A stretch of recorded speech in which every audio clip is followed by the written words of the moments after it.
सोमार्धधारिणे नमः सोमार्धधारिणे शंकरं शंकराचार्यं केशवं बादरायणं सूत्रभाष्य कृतौ वन्दे भगवन्तौ पुनः पुनः ईश्वरो गुरुरात्मेति मूर्तिभेद विभागिने व्योमवद्व्याप्तदेहाय दक्षिणामूर्तये नमः।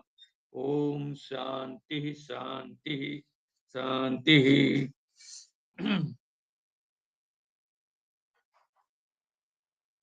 तो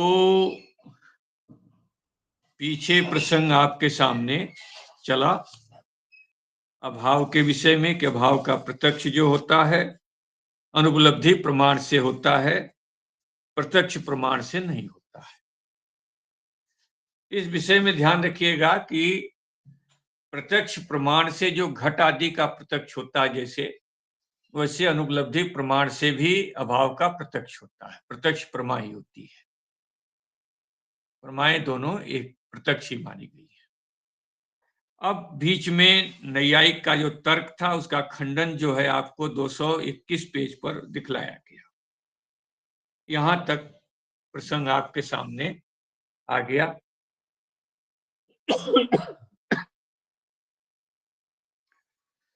तो इन प्रमाणों से जो है जो प्रमा उत्पन्न होती है तो उस पर लेकर विचार चल रहा है कि जो है जो उक्त जो है प्रमाओं में जो प्रत्यक्ष प्रमाण से प्रत्यक्ष प्रमा उत्पन्न हुई, उस प्रमा में जो परमात्म है उसका कैसे उत्पन्न, उसका पता कैसे लगता है, उत्पन्न कैसे होती है, उसका बोध कैसे होता है। ज्ञानगत जो परमात्म है वो कैसे उत्पन्न होता है और उसका बोध कैसे होता है। उत्पत्ति और ज्ञप्ति से बोलते हैं। उस परमात्म की उत्पत्ति कैसे होती है और उस परमात्म का बोध कैसे होता है। ज्ञानगत जो परमात्म है उस परमात्म का बोध और उत्पत्ति, जैसे अनुन्याश्रय में कहते हैं ना, उत्पत्तिगत अनुन्याश्रय और ज्ञप्तिगत ज्ञान में, उत्पत्ति और जो है ज्ञान में, इसके होने पर इसके उत्पत्ति स्थिति कहिए ज्ञान में, तो इसका ज्ञान होने पर उसका इसके ज्ञान के लिए उसके ज्ञान की आवश्यकता, उसके ज्ञान के लिए इसके ज्ञान की आवश्यकता।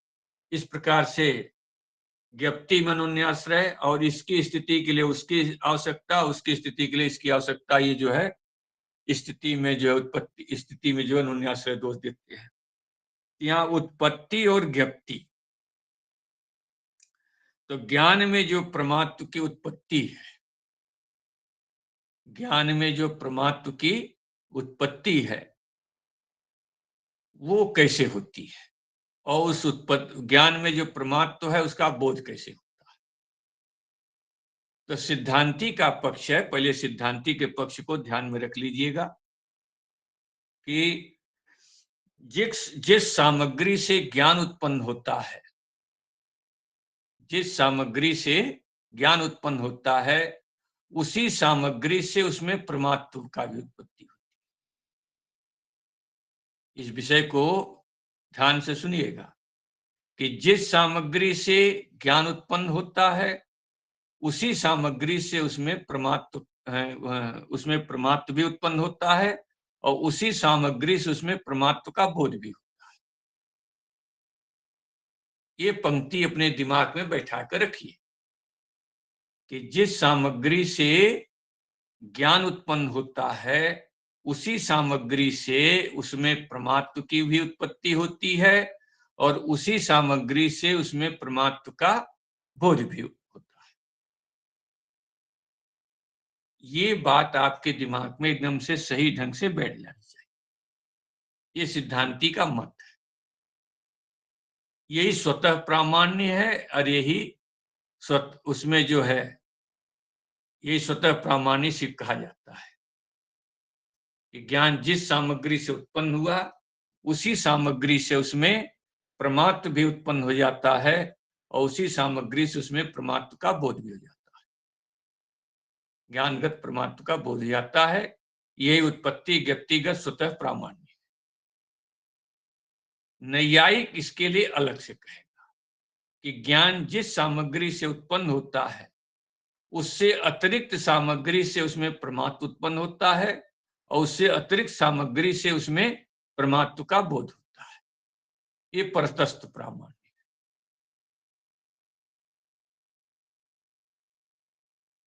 ठीक है।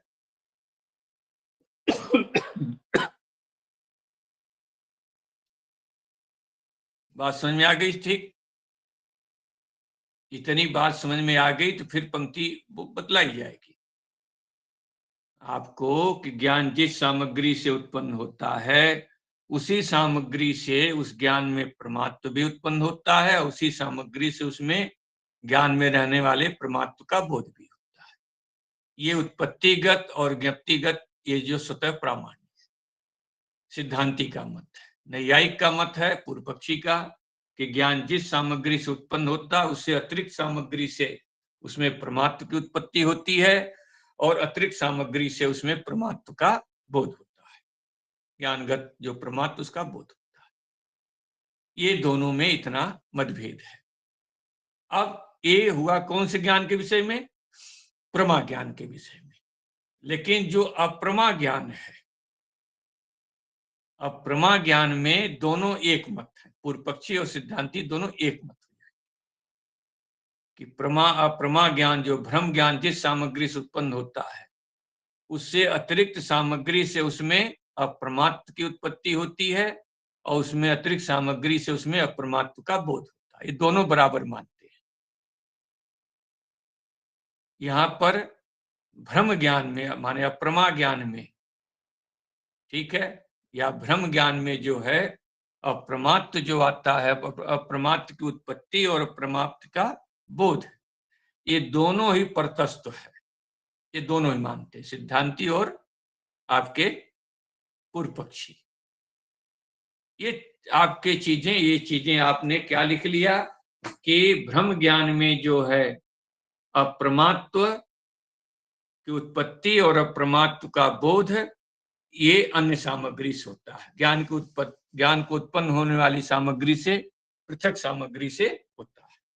एक माने नैयायियों का तो दोनों में ही परतः प्रामाण्य है, भ्रम में भी और प्रमा में भी। नहीं, भ्रम ज्ञान में नैयायिक और वेदांती दोनों ही परतस्थ मानते हैं। हाँ।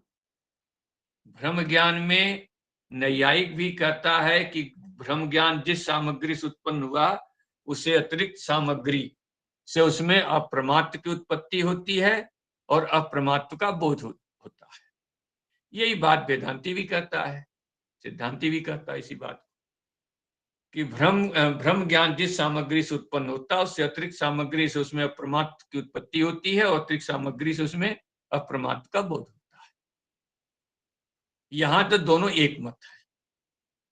लेकिन जो यथार्थ ज्ञान है, जो भ्रम ज्ञान नहीं है, उस ज्ञान में दोनों का मतभेद है।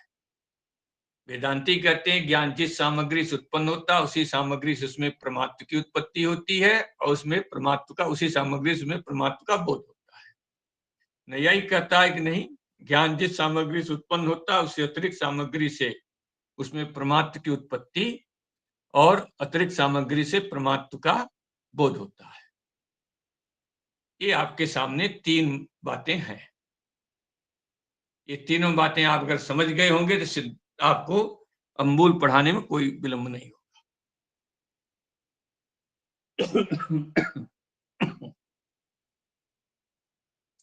ठीक है, इसमें कोई संशय नहीं है। अब क्या क्या सामग्री मांगेगा भाई? सिद्धांति के यहां तो ज्ञान जिस सामग्री से उत्पन्न होगा उसी सामग्री से उसमें परमात्मा की उत्पत्ति मानेंगे और उसी सामग्री से उसमें परमात्मा का बोध भी मानेंगे। ये तो वेदांती का मत हो जाएगा। और नैयायिक को क्या बतलाना पड़ेगा? ज्ञान जिस सामग्री से उत्पन्न होता है उससे अतिरिक्त सामग्री से उसमें परमात्मा का परमात्मा की उत्पत्ति होती है, और उससे अतिरिक्त ज्ञान की जिस सामग्री से उत्पन्न होता है उससे अतिरिक्त सामग्री से उसमें उत्पन्न होने वाले परमात्मा का बोध होता है। उत्पत्तिगत और ज्ञप्तिगत उसमें क्या है, परतस्थ है। और नैयायिक वेदांती के यहाँ एक ही सामग्री है, यही स्वतस्थ है। अब आप इसी को देख लो, ये बात अगर आपको समझ में आ गई तो आपकी गाड़ी चल पड़ी, ठीक ने? देखो, एवं उक्तानाम प्रमाणानाम कृदिशम प्रामाण्यम अपेक्षायाम आह, इस प्रकार से कथित जो प्रमाण है उसमें प्रमाणानाम माने जो प्रमा है, कहे गए जो प्रमाएं हैं उसमें कीदृशम प्रामाण्यम, कैसा उसमें प्रामाण्य माना जाता है?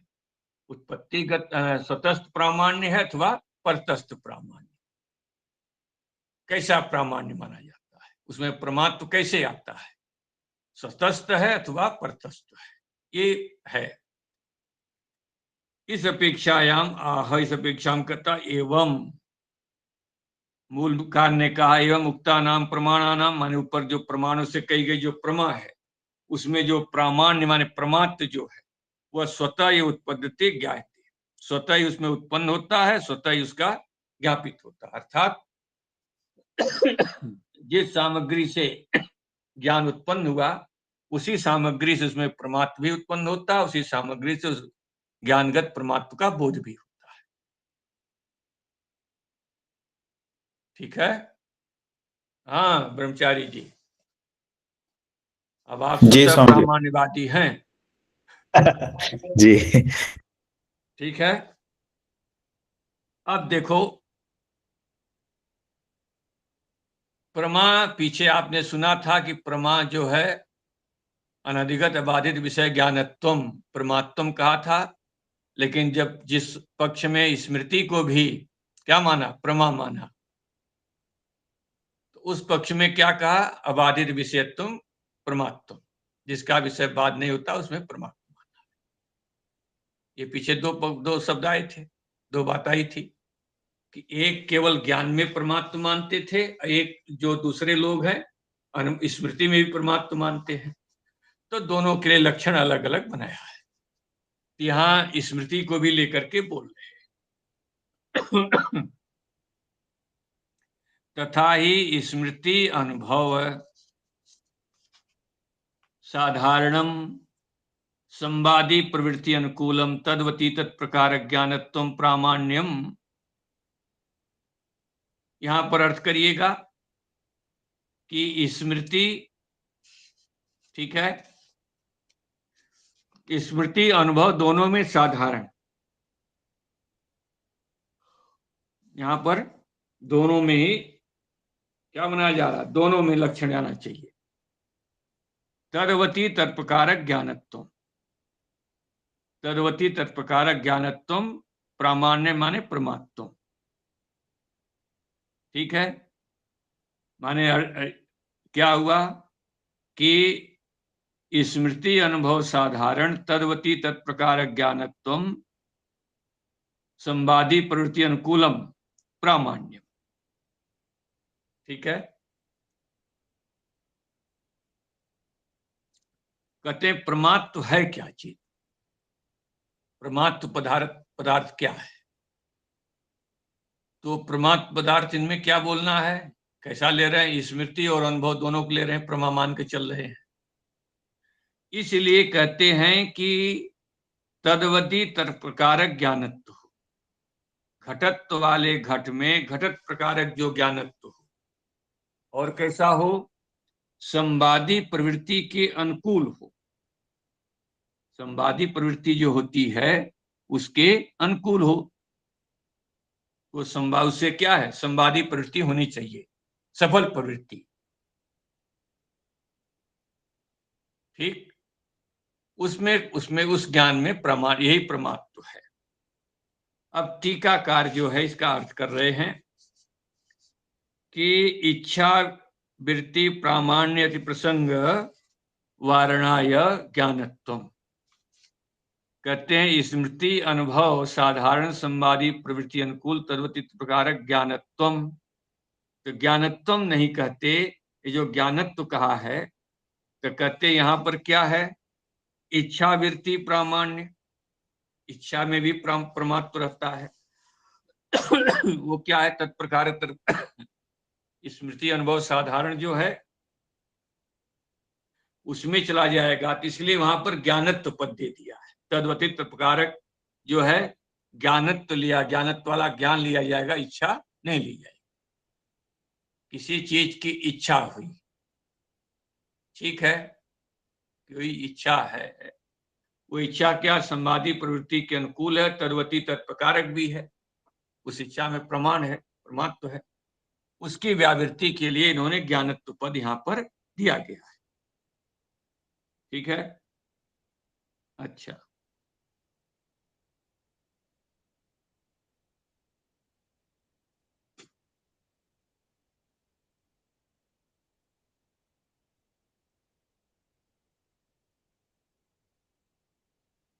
अब यहां पर इस विषय का ध्यान रखिएगा कि मन में ये लगेगा आपको कि पीछे तो अनधिगत बाधित विषय ज्ञानत्वम प्रमात्वम कहा है, और अब क्या कह रहे हैं, स्मृति अनुभव साधारण संवादी प्रवृत्ति अनुकूलम तद्वती तत्कारक ज्ञानत्वम प्रामाण्य माने प्रमात्वम।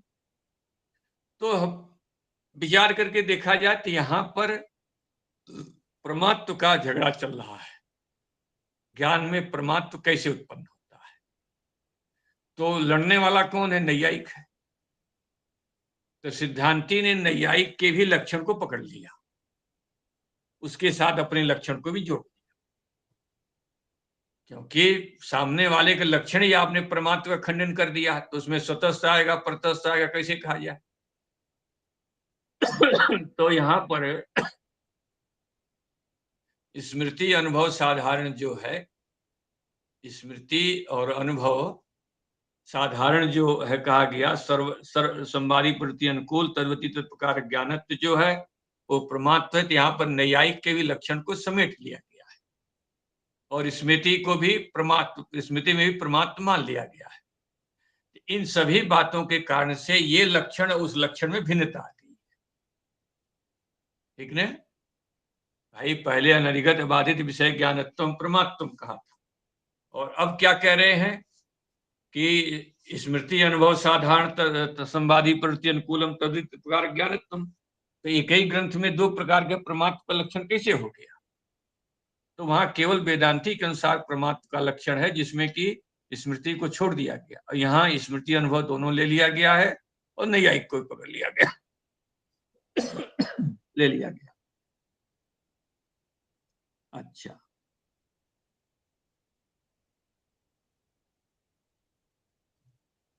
भ्रमे तन निराशाय, भ्रम में परमात्म का लक्षण नहीं जाए, तद्वती तत्प्रकार ज्ञानत्वम कह दिया गया।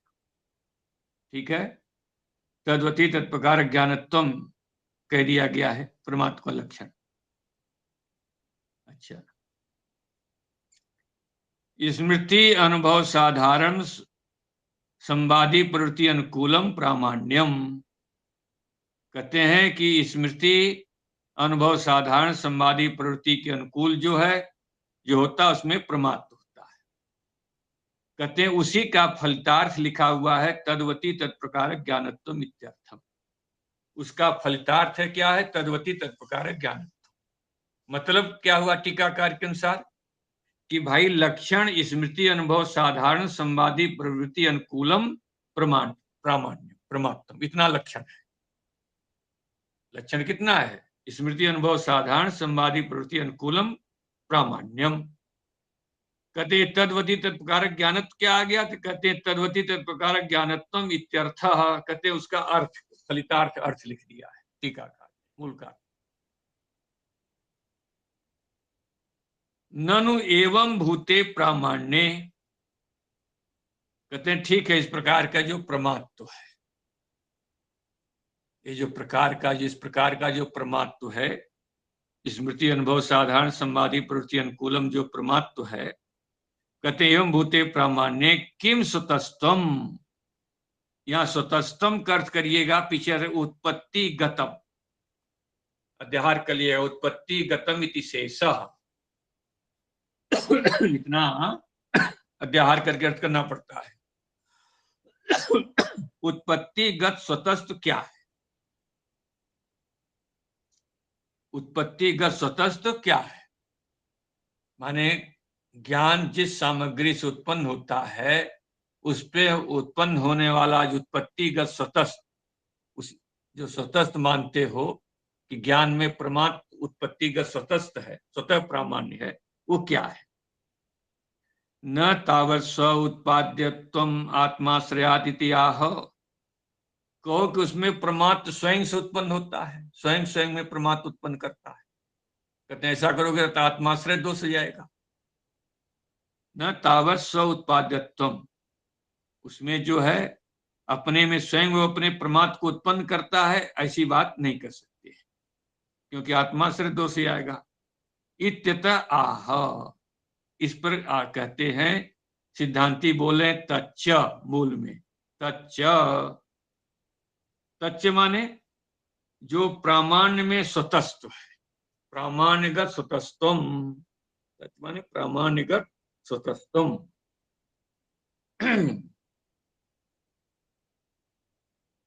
ठीक। ज्ञान सामान्य सामग्री प्रयोजकत्व, ये है ज्ञान सामान्य सामग्री। ठीक। कहते हैं ज्ञान की जो सामान्य सामग्री है, सामान्य सामग्री है, उसे जन्यत्व, वो जन्यत्व, यही स्वतस्थ है। ठीक। मतलब कि ज्ञान की जो सामान्य सामग्री है, उसी सामग्री से उसमें परमात्म की उत्पत्ति होती है, यही क्या उसमें स्वतस्थ, उत्पत्ति का स्वतस्थ। ठीक हुआ। टीकाकार देखिएगा,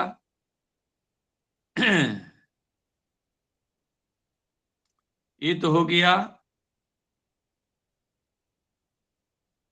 ज्ञान सामान्य सामग्री प्रयोजकत्वम, ये हो गया तत् स्वतस्तम, ये हो गया ज्ञानगत स्वतस्थ हो गया, ये तो सिद्धांती का मत हो गया। अब टीकाकार स्पष्ट कर रहे हैं नैयायिक के मत के लिए कि नैयायिक क्या मानता है, तो कहते हैं ज्ञान जनक सामान्य सामग्री अतिरिक्त कारण प्रयोजकत्वम परतस्तम नैयायिक आदि अभिमतम निषेधति। कहते हैं कि ज्ञान का जनक जो सामान्य सामग्री है, ठीक है, ज्ञान की जनक जो सामान्य सामग्री है, उससे अतिरिक्त कारण, ये जो अतिरिक्त कारण लिखा है, इसको मूल में गुण शब्द से कहें, ध्यान रखना। अतिरिक्त कारण जो लिखा है, अतिरिक्त कारण को वो मूल में क्या शब्द प्रयोग करेंगे, गुण शब्द। तो अतिरिक्त कारण प्रयोजकत्वम जन्यत्वम परतस्तम, कहते हैं ज्ञान की जनक जो सामान्य सामग्री है, उससे अतिरिक्त कारण से जो जन्य होता है, ठीक है, यही परतस्थ है। उत्पत्तिगत परतस्थ क्या है, यही उसका परतस्थ है। नैयायिक आदि अभिमतम निषेधति, ऐसा जो नैयायिक का मत है, परतस्थ प्रामाण्यवादी नैयायिक का, उसका निषेधति, उसका निषेध कर रहे।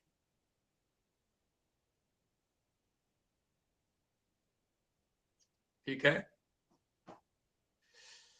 न तू, मूल में देखो, न तो अधिकम गुणम अपेक्षते, न तो अधिकम गुणम, अधिक गुण, गुण का अर्थ करिएगा कारण, उससे अधिक जो है माने जो जिस कारण से ज्ञान उत्पन्न हुआ है, उससे अतिरिक्त कारण, ठीक है, अतिरिक्त कारण की अपेक्षा नहीं करता है। ठीक।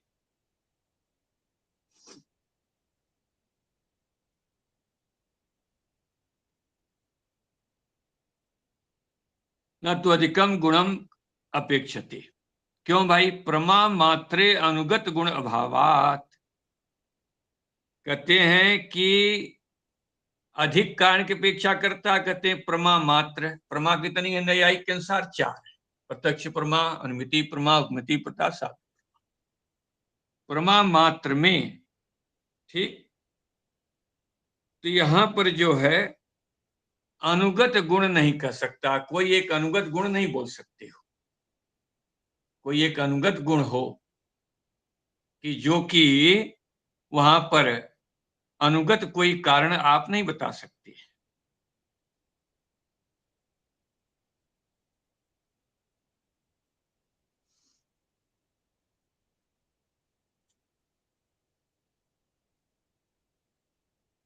भाई जैसे नैयायिक का लक्षण पृष्ठ 222 देखो, आखिरी पंक्ति, वहां पर लिखा है ज्ञान जनक सामान्य सामग्री। ज्ञान का जनक सामान्य सामग्री कौन हुआ? आत्मन संजोग ले लो, आत्मन संजोग ये सामान्य सामग्री है। इससे ज्ञान जनक सामान्य सामग्री से अतिरिक्त कारण, कोई एक ऐसा अतिरिक्त कारण बतलाओ जो चारों प्रमाणों में रहता, चारों प्रमाणों में हो। माने कि ज्ञान की जनक जो सामान्य सामग्री है, कौन सामग्री है? आत्मन संजोग, चारों के प्रति हेतु है।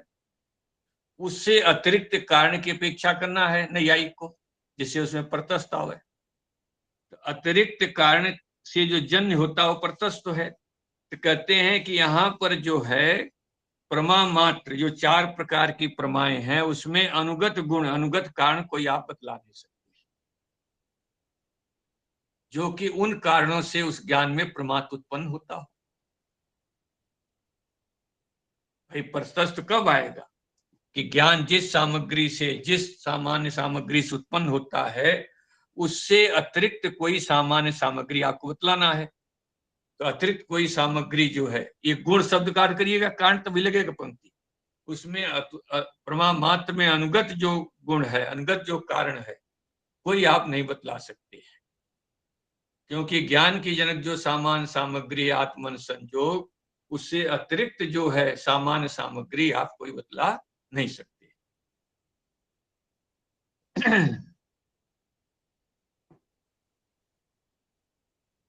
टीकाकार लिख रहे हैं प्रमा मात्रे अनुगत गुण सत्य प्रमाणाभावात। कहते हैं कि प्रमा मात्र में अनुगत गुण, गुण का अर्थ करिएगा कारण, में कोई प्रमाण नहीं है। सभी चारों प्रमाणों के लिए, चारों प्रमाणों के लिए कोई एक कारण हो, ऐसा अनुगत गुण नहीं है। पूर्व पक्षी कह रहा है ननु प्रमा मात्र युक्तम अयुक्तम। कहते हम जो कारण कह रहे हैं, कारण एक ही नहीं कह रहे, हम अलग अलग बताएं, कारण हम अलग अलग बतलाएंगे। क्या करना है न्यायिक को? कि ज्ञान जिस सामग्री से उत्पन्न हुआ है, उससे अतिरिक्त सामग्री ऐसी कोई बतलावे न्यायिक जो चारों प्रमाणों के प्रति हेतु बनती हो। ऐसा तो कुछ बतला नहीं सकता है।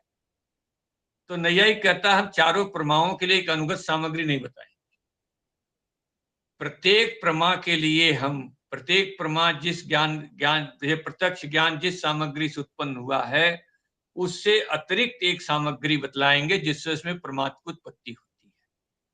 अलग अलग हम सामग्री बतलाएंगे, चारों प्रमाओं में अनुगत सामग्री हम नहीं बतलाएंगे। हम क्या कहेंगे कि ज्ञान जिस सामग्री से उत्पन्न हुआ है, उससे अतिरिक्त, माने प्रत्यक्ष ज्ञान जिस सामग्री से उत्पन्न हुआ है, उस सामग्री से अतिरिक्त एक जो है कारण होता है, जिससे उसमें क्या है, परमात्मा उत्पन्न होता है। ऐसे अनुमिति प्रमा, अनुमिति जो है, जिस अनुमिति ज्ञान जिस सामग्री से उत्पन्न हुआ है, उससे एक अतिरिक्त सामग्री हम बतलाएंगे जिसमें अनुमिति ज्ञान में परमात्मा उत्पन्न होता है। ऐसे उपमिति में, ऐसे शब्द में, ऐसा हम अलग अलग बतलाएंगे, चारों के लिए एक ही कारण नहीं बतलाएंगे। इसी को लिखा जा रहा है कि ननु प्रमा मात्र युक्तम अयुक्तम प्रत्यक्ष प्रमायाम गुणश सत्वात इति आशंका निराशाय। कहते हैं प्रमा मात्र के लिए हम कोई एक कारण नहीं बतलाएंगे, प्रत्यक्ष प्रमा के लिए गुण माने कारण हम बतलाएंगे, है सत्वात इति आशंका निराश के लिए नापी नापि प्रत्यक्ष प्रमायाम भूयो अवय इंद्रिय सन्निकर्ष। कहते हैं कि प्रत्यक्ष प्रमा में क्या है, भूयो इंद्रिय सन्निकर्ष होने पर उसमें प्रमात्म उत्पन्न होता है। माने प्रत्यक्ष ज्ञान में प्रमात्म कब आता है? कहते हैं उसमें जैसे चक्षु से आपने घट देखा, चक्षु से घट देखा तो उससे घट ज्ञान उत्पन्न हो गया। लेकिन घट ज्ञान उत्पन्न हो गया, इतने चक्षु से देखने से घट ज्ञान तो उत्पन्न हो गया, लेकिन उस ज्ञान में परमात्म नहीं उत्पन्न होगा। नैयायिक के अनुसार कहते कैसे परमात्म उत्पन्न होगा? बोले उसके पास जाएंगे, घट को चारों तरफ से देखेंगे, ठीक है, तब उस ज्ञान में परमात्म उत्पन्न होगा। ठीक। नैयायिक का तर्क है कि चक्षु और घट का सन्निकर्ष होने से घट का ज्ञान तो उत्पन्न हो जाएगा, लेकिन उसमें परमात्म उत्पन्न नहीं होगा। जब उसके पास जाकर के घट को हम चारों तरफ से देखेंगे, तब जाकर के नैयायिक को ये होगा कि हाँ ये घट ज्ञान में सही है, तब उसमें परमात्मा मानता है। तो ज्ञान की उत्पत्ति की जो सामग्री थी, उससे अतिरिक्त सामग्री क्या मानी इसने? भूयो अवयव इंद्रिय सन्निकर्ष। ज्ञानगत उत्पत्ति, ज्ञानगत जो परमात्मा की उत्पत्ति में अतिरिक्त सामग्री इसने क्या स्वीकार किया? भूयो अवयव इंद्रिय सन्निकर्ष। तब उस ज्ञान में परमात्मा आता है। हाँ, देख लीजिएगा, आप स्वतः प्रामाण्यवादी हैं, विचार सावधानी से सुनिए, नहीं तो पंक्ति भाग जाएगी। विद्या भवन में गुरुजी पढ़ाते थे चित सुखी, स्वतः प्रामाण्य परतः प्रामाण्य। हम लोग शुरू में बैठे कम से कम 10-15 लोग, 20 लोग। गुरुजी बड़े प्रेम से पढ़ाते थे नीचे कमरे में। अब क्या हुआ कि विद्यार्थी एक एक करके भागते गए, छोड़ते गए, भागते गए, छोड़ते गए, भागते गए। तो उन्होंने उस समय वो एक कुठारी थे, क्या नाम था भाई उनका, जो मर गए?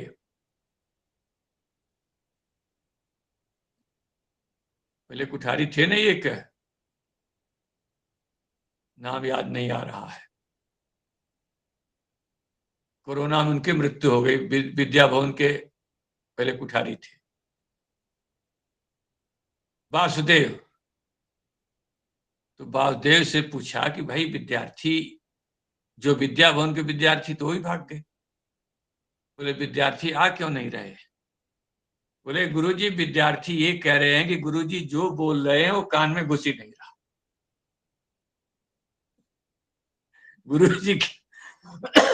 गुरुजी जो बोल रहे हैं वो कान में घुस ही नहीं रहा है। क्या करें बैठ के, पाठ में क्या बैठे? जब कुछ समझ में नहीं आवे, जब कान में नहीं घुस रहा तो समझ में कहां से आवेगा? तो बोले जी हम तो बहुत धीरे धीरे बोलते हैं, फिर भी नहीं समझ पा रहे हैं सब। बोले नहीं, कोई नहीं समझ पा रहा, सब छोड़ के पाठ भाग गए।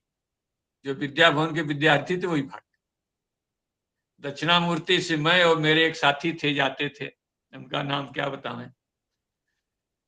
तो हमने कहा भाई सब तो भाग गए, अब आप हम तो ही हैं। पैदल जाते थे दक्षिणामूर्ति मठ से पैदल विद्या भवन, वो भी गर्मी में, आप समझिए काशी की गर्मी।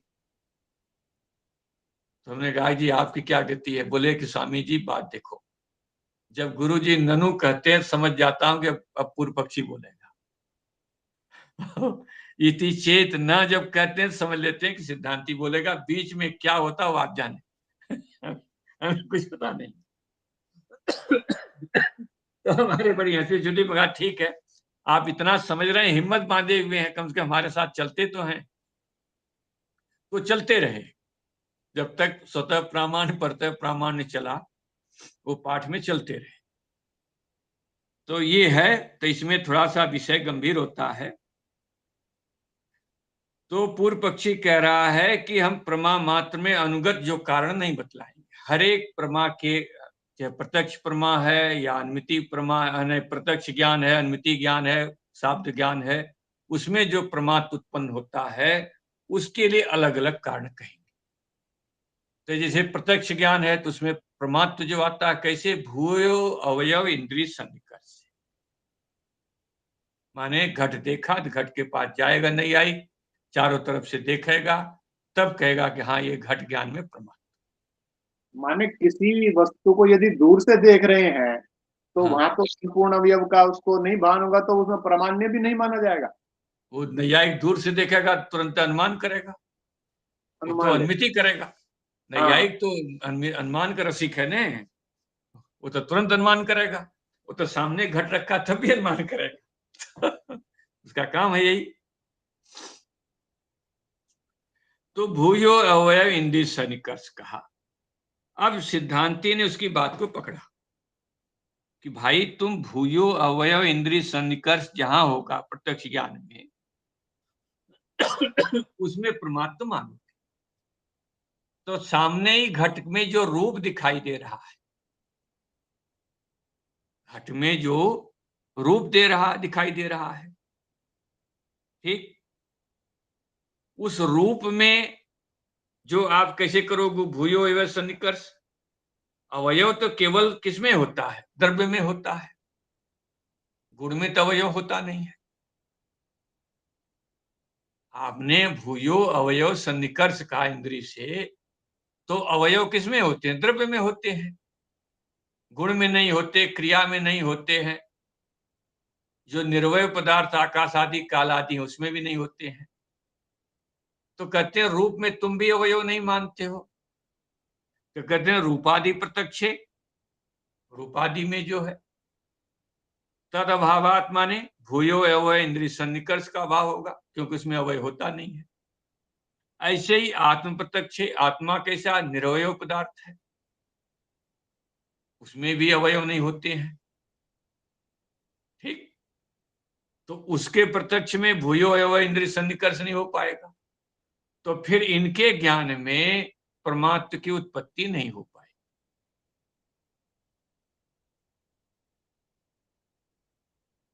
आपके नियम के अनुसार इनके ज्ञान में परमात्म की उत्पत्ति नहीं हो पाएगी। रूप का ज्ञान हुआ, क्रिया का ज्ञान हुआ, आत्मा का ज्ञान हुआ, ठीक। तो ऐसे ऐसे ज्ञानों में क्या हो जाएगा, परमात्म आएगा नहीं, परमात्म उत्पन्न नहीं होगा। ये सिद्धांति दोष दे रहे हैं नैया। सिद्धांति बोल रहे हैं प्रत्यक्षवादी खंडन करने के लिए। दूसरी बात करें, आप कह रहे हो जहां भूयो अवय सन्निकर्ष होता है वहां परमात्म उत्पन्न होता है। पीलिया हो गया है, शंख सफेद है, खूब देख रहा है, भूयो अवय सन्निकर्ष वहां पीता शंख, ठीक है, पीता शंख, तो भूयो अवय सन्निकर्ष है, ठीक है।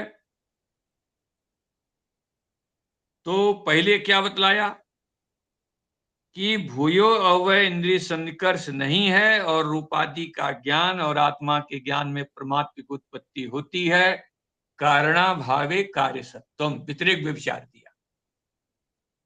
क्या दिया कि कारण नहीं है, भूयो अवय सन्निकर्ष नहीं है रूप में, लेकिन रूप के ज्ञान में परमात्मा उत्पन्न होता है। भूयो अवय सन्निकर्ष आत्मा के ज्ञान में नहीं है, उस आत्मज्ञान में परमात्मा उत्पन्न होता है।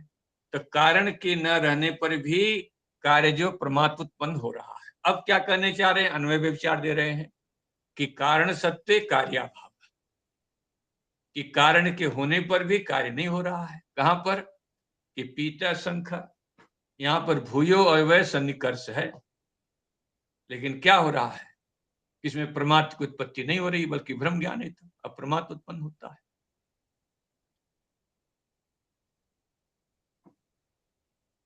ठीक हुआ,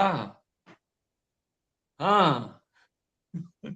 जी स्वामी जी। लिख रहे हैं टीकाकार के नापी, हाँ, रूक्त गुणस्य अनुगतत्वात् इत्याह, कहते हैं उक्त गुण माने भूयो अवय सन्निकर्ष जो गुण तुमने कहा वो भी अनुगत नहीं है, क्योंकि घटादि प्रत्यक्ष में भूयो अवय सन्निकर्ष है और रूपादि के प्रत्यक्ष में और आत्मा के प्रत्यक्ष में नहीं है।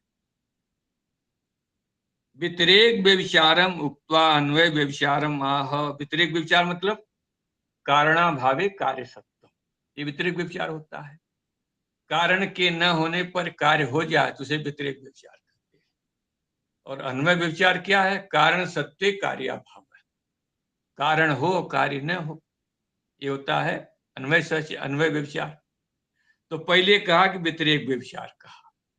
व्यतिरेक व्यभिचार क्या दिखाया? कि रूप के ज्ञान में, आत्मा के ज्ञान में कारण है नहीं, भूयोऽवय सन्निकर्ष नहीं है, फिर भी वहां परमात्मा की उत्पत्ति होती। अब व्यतिरेक व्यभिचार कह करके अब अन्वय व्यभिचार कह रहे हैं कि सत्य भी तस्मिन, भूयोऽवय सन्निकर्ष के होने पर भी परमात्मा की उत्पत्ति नहीं हो रही है। किसको? जिसको पी लिया हुआ है वो संग सफेद है, लेकिन उसमें पीता संग ऐसा भ्रम हो रहा। इस प्रकार से व्यतिरेक व्यभिचार आपके कहने के व्यतिरेक विचार, अन्वय विचार दोनों दिया गया।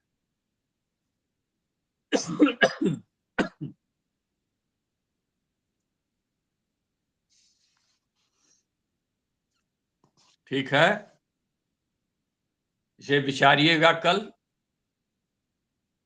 कल और पाठ चलना है, कल इसे फिर बतलाएंगे, क्योंकि थोड़ा विषय जो अलग से आ रहा है। ठीक ने? ये विषय देखो 2-4 पन्ने ही हैं ये, लेकिन आपके दिमाग में अगर बैठ गया तो फिर चित्सुखी वाला स्वतः प्रामाण्य परतः प्रामाण्य बैठेगा, नहीं तो फिर नहीं बैठ पाएगा। उसे इतना भी अगर आप समझ लेंगे तब भी उपनिषद आदि पढ़ने में पर्याप्त हो जाए। ठीक ने? इसको लगाकर रखिएगा, कल फिर दोहराएंगे। उत्पत्तिगत स्वतस्थ तो बतला ही देते हैं, फिर व्यक्तिगत स्वतस्थ आकर के बतला। ठीक है। ओम पूर्णमदः पूर्णमिदं पूर्णात् पूर्णमुदच्यते पूर्णस्य पूर्णमादाय पूर्णमेवावशिष्यते। ओम शांति।